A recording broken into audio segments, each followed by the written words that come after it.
સુરતના સૈયદપુરા ખાતે DCP zone 3ની team દ્વારા દરોડા પાડ્યા હતા અને 10 પાડાઓને ત્યાંથી મુક્ત કરાવ્યા હતા. તો પાડા રાખનાર સામે એનિમલ એક્ટ મુજબ ગુનો નોંધાયો હતો. સુરતના સૈયદપુરા વિસ્તારમાં ડીસીપી ઝોન 3ના પોલીસની ટીમે દરોડા પાડ્યા હતા. સૈયદપુરા મસ્જિદ ઇબ્રાહીમ પાસેથી 10થી વધુ પાડા મળી આવ્યા. તો કામિલ નામનો વ્યક્તિએ 10થી વધુ પાડા બાંધી રાખ્યા હતા.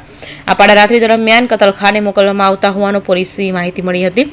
જે બાતમીના આધારે પોલીસ અલગ અલગ ટીમો બનાવી સૈયદપુરામાં તપાસ હાથ ધરી હતી અને પોલીસે 10થી વધુ પાડા સહિત અન્ય પશુઓને મુક્ત કરાવી પાંજરાપોળ મોકલ્યા હતા. તો પોલીસ કામિલ નામના વ્યક્તિની અટકાયત કરી એનિમલ એક્ટ મુજબનો ગુનો નોંધી કાર્યવાહી હાથ ધરી હતી.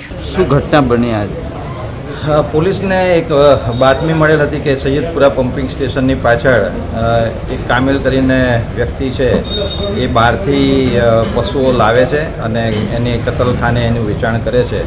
તો આ બાતમીના આધારે આજે ઝોન 3ની ટીમ અને લાલગેટ પોલીસ સ્ટેશનની ટીમ દ્વારા એની અહીંયા રેડ કરવામાં આવતા આપ જોઈ શકો છો એ પ્રમાણે ઘણા બધા પશુઓને એણે બાંધેલા છે.